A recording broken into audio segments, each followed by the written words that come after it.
Hello everyone, welcome to my another video. আজকে আমি গিয়েছিলাম মৌলানা ভাসানীতে। দেখেন আজকে ভিউটা অনেক সুন্দর ছিল। তো এই যে আমরা মৌলানা ভাসানীতে চলে এসেছি। এখানে যাওয়ার পর দেখি একটা আঙ্কেল এখানে খেজুরের রস পাড়ছিল, গাছ কাটছিল। ভিউটা অনেক ভালো লাগছিল আঙ্কেলকে। আমরা এখানে কিছুক্ষণ ঘোরাঘুরির পর খেতে আসি। আমরা নিজেরা রান্না করে নিয়ে এসেছিলাম। দেখেন আমার হাতে রান্না করা খিচুড়ি। সবাই খেয়ে বলতেছিল অনেক মজা হয়েছে। তো এখানে আমি যে মেহেদি দিয়েছিলাম ওইটা একটা ভিডিও নেই।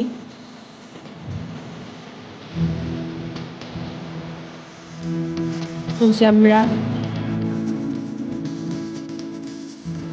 এখন আমরা চলে যাচ্ছি, সবাই ভালো থাকবেন। আল্লাহ হাফিজ।